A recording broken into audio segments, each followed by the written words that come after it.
Good morning, it's Gary Contessa. We're at the barn at Belmont Park. Beautiful October day, which is not crisp. Usually it's getting pretty cold by now, but it just hasn't happened this year. But we're here to talk about feed, and we're here to talk about horses and eating. And one thing you have to remember, horses are like any other athlete. If you don't feed them properly, they're not going to give you 100%. They're just not going to be what you want them to be as an athlete.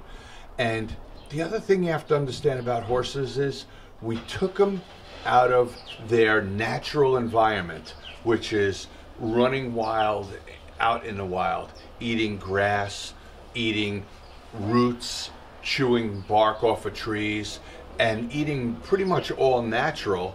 And we put them in these stalls like we do here, like this horse here. We put them in a stall. We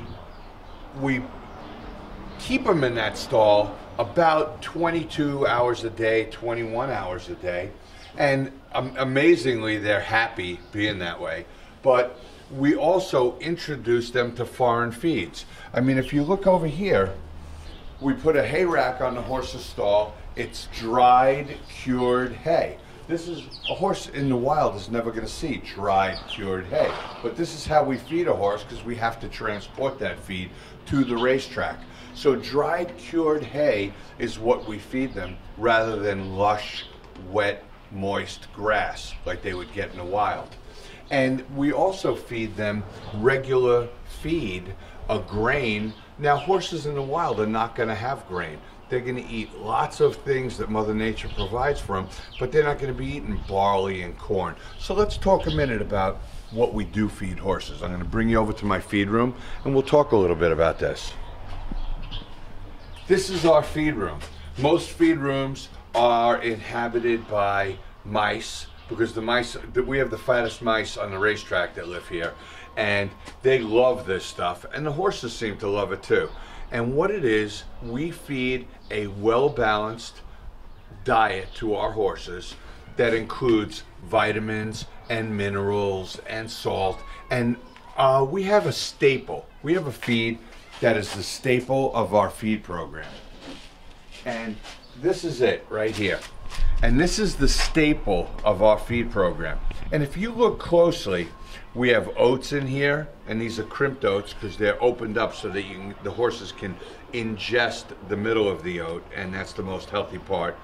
And there's corn in here, and barley, and there's also a little black thing, and this is really the staple of this feed program. It's beet pulp. Beet pulp really holds this feed together. A lot of protein, a lot of carbs, a lot of fiber, and the staple of this program is the beet pulp. It's a beet pulp feed. We have many different brands. People use different kinds. I use Tribute. Some people use Response. Some people use Summer Heat. But they're all beet pulp based feeds. And that's what we feed them.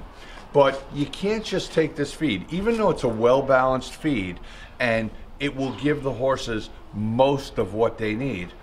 Every horse, just like a human athlete, is different. And what we have to do is we learn, as we're training these horses, what they need on top of this feed. So come on in, let's talk about this a little bit. We base the feed for each horse based on the horse's frame, his size, but for the most part, my horses are going to eat between 12 and 16 quarts of feed a day. Now this scoop right here is 2 quarts. So my horses are going to get between 6 scoops of this a day and 8 scoops of this a day, depending on the horse's frame, on his appetite, on how quickly he loses and gains weights. We're going to have to really judge that horse, because they can't judge for themselves. We have to control what goes in to keep them at the right level of where we want them, so that they can compete and be successful as racehorses. So we start with that, and we add many supplements to these horses. We use an iron product, okay, for horses that need iron. We use hesperidin and C and K. Vitamin C, vitamin K support the respiratory system. Hesperidin is known to support the respiratory system. So you'd add hesperidin to a horse that is maybe more sickly, more prone to throat infections and coughing, and a bleeder, a horse that's a known bad bleeder. This is going to promote healing in the lungs, healing in the trachea, and it's a hesperidin, and we find that to be very, very effective in making a horse not bleed. We use Cosequin. Cosequin is a joint supplement.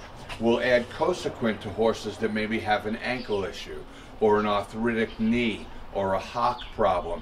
Any horse that has a joint issue will get Cosequin in their feed every day.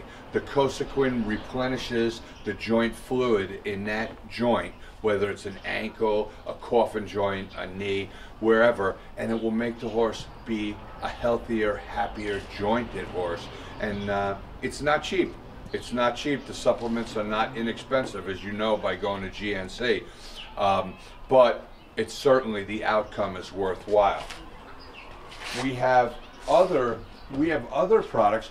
All of our horses get a vitamin product. Every horse gets vitamins. We have a standard vitamin product above and beyond the feed that gives the horses what they need to keep their metabolism and their body well balanced, just like a human, just like any human athlete. We don't know any human athletes. You don't know any human athletes. I don't know any human athletes that don't take every possible supplement that can help the sport that they compete in. So these horses are asked for a lot. They have a very, very, rigid training program, and everything that we can put in that helps that horse's system is going to come out on the other end as something victorious or something positive for that horse. So as we're looking at our feed product is quite interesting. Our feed products that the staple feed that I showed you in the scoop a little while ago has lysine, creatine, crude fat, crude calcium, phosphorus, potassium, copper, selenium, zinc, vitamin A, vitamin D, vitamin E, vitamin C, biotin, fatty acids, omega-3 fatty acids, and omega-6 fatty acids, as well as probiotic, direct-fed microorganisms, which we all know that is a big thing right now. And it really is a great base for these horses. But like I said, we add more because horses need more. We give horses 2 ounces a day of corn oil because corn oil has been found to reduce lactic acid in the muscles. And we all know that fatigue is caused by a lactic acid buildup in the muscles. So as the greater amount of time that we can get that horse to go without building up lactic acid in its muscles is going to be added performance for that horse. So we feed them corn oil for the lactic acid. We also have products on the market for horses that show just terrible lactic acid situations. We have like lactinase and products that are just meant for those kind of horses that need that extra help with lactic acid. We give calcium to young horses whose bones are developing. We have products for horses' feet. We have found that gelatin, powdered gelatin, helps horses' feet grow better. We have all kinds of products, and we have to take each horse as an individual, and we have to add those products to try and make that horse, the finished product of that horse, be a much more successful race horse. So in addition to this, when we're plotting the costs for this feed program for these horses, and we add salt, horses need salt, we add electrolytes, all athletes need electrolytes. We have to do all this, and at the same time, just like your kids and my kids and other people we know, not every horse cooperates and wants to eat. Sometimes we have to mess with a feed until we can figure out what that horse is willing to eat. Because you know the old adage, you can lead a horse to water, but you can't make him drink. No matter how hard you push on the top of that horse's head, you're not going to get him to drink that water if he doesn't want to drink that water. And no matter how hard you push that feed into that horse's mouth, you're not going to get him to eat if he doesn't want to eat. So we are constantly, we have a day watch crew, a night watch crew. We take meticulous notes on how much feed is going into the horses, who's leaving what we can do to make that horse eat more. And we constantly take blood chemistries on our horses. We take probably 2 blood chemistries a month. Those blood chemistries are going to tell us things like lactic acid buildup in the muscles. We're going to be able to check thyroid.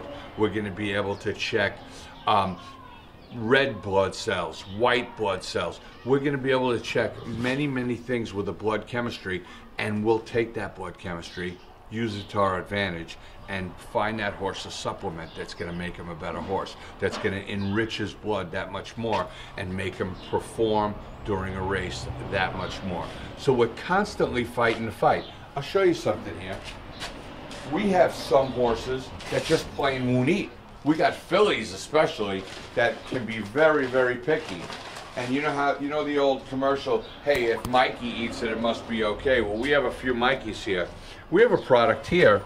If you look at it very closely, it removes the molasses, and it's barley and oats, and it's mixed with corn oil. And it's very sweet. As a matter of fact, we call it sweet feed. We have some horses that won't eat our beet pulp feed, and we will have to take this and either mix it with the beet pulp feed to find a palatable mixture that they are happy with and they will devour, or sometimes we have to give it to them straight and mix it with oats, or we mix it with bran, or we add hot water, or we add cold water. We are going to mess with that feed until we make Mikey happy. Because if Mikey's not happy and these horses don't eat, we're not going to get anything out of them at the races. They have to eat. They have to have that protein. They have to have that energy. Food is energy, and they have to eat. So we will mess with the horse's feed, and every barn has one. You go over to Chad's barn, you go to Todd, you go to Billy Mott. It really doesn't matter. Everybody's got a horse that doesn't want to eat. Everybody's got a horse that's got the trainer scratching his head. Everybody's got one. Some people have 5, some people have 10, but guaranteed we don't rest till we get those 12 to 14 quarts of grain into them and the supplements that are going to make them a better racehorse. So the feed, since they can't tell us the feed, we have to make sure that all the things come together in that feed tub, and that horse is ingesting everything that's going to be designed to make him a better racehorse. So it's not an easy process. It's a lot of time, error and changing and looking for the right answer. But when all things come together and you find what makes that horse happy, the end result is performance on the other side of the races. This is Gary Contessa in his feed room, hoping you enjoyed this.